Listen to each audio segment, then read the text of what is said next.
این گرمخانه در دهه کدوچی جماعت دهاتی به نام میرزاعلی وایسفی ناحیه واسه واقع میباشد. میانه‌های مهمتر در گرمخانه انا همین طور این نیال‌های پامیدور و در پهلو یا گرمخانه دیگر نیال‌های بادرنگ در حالت نشونما قرار دارند. موافق نقشه پیش بینی شده برای آنکه حاصل گرمخانه در مهلت معین گردیده پخته رسد با رعایت قاعده‌های آگروتکنیک این سبزوات از حاضر دهقانان خوب محنت کرده با کارکرد بین قطاره‌های نیال‌ها دقت می‌دهند.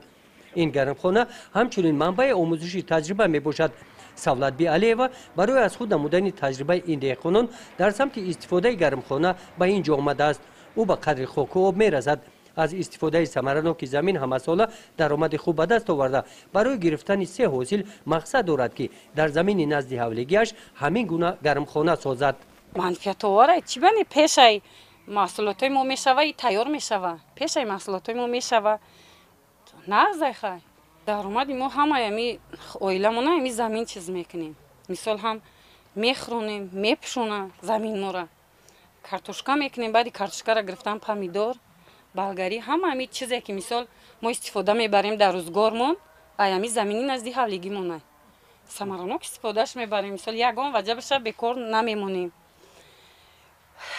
خیلی بگم امی خوراکای زمستان مونه ذخیره را همه را ایم زمینی نزدیک حولگیمون میکنیم ذخیره.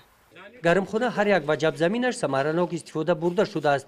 جای خالیگی ندارد. در این گوشه در حرارت مساعد در چنین قوطی‌ها کوچت پامیدور و بادرنگ پرورش می‌یابند. از گرمخانه بیرون می‌آییم. در پهلوی آن زمین برای کشت آماده کرده شده است. بهار وقت شینانیدن سبزوات بر وقتی رسیده است.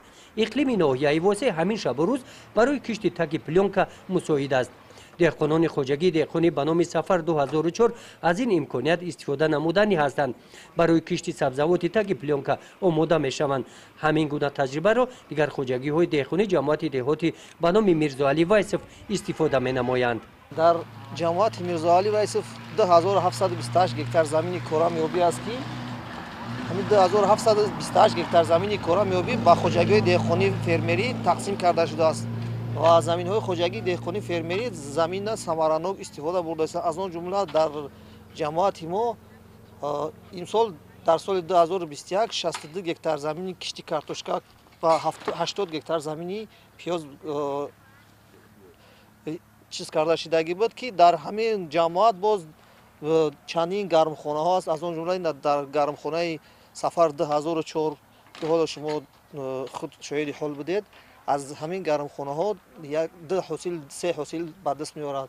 ما تصمیم گرفتیم که همه همین خوجگی‌های دهقانی فرمری در سال 2021 زمین ثمرناک استفاده برند و از هر یک گکتار زمین حاصل‌های دلخواه به دست بیارند و 2-3 حاصل به دست بیارند و تمام اون زمین‌هایی که در ما هسته در سال 2021 از روی نقشه ما تصمیم گرفتیم که زمین پر را به استفاده بدهیم و نگذاریم که یگم سوتیق زمین ما بیکار بخوابد. رهبریت جماعت دهات اطلاع دادند که برای سولت بی علیوه و دیگر خواهشمندانی که مقصد تشکیل و استفاده گرمخانه را دارند برای آنها شرایط‌های مساعد فراهم آورده می‌شوند. گزارش خواجه نظریف خدای نظر ظهورов از ناحیه واسه برای برنامه اطلاعاتی نوید.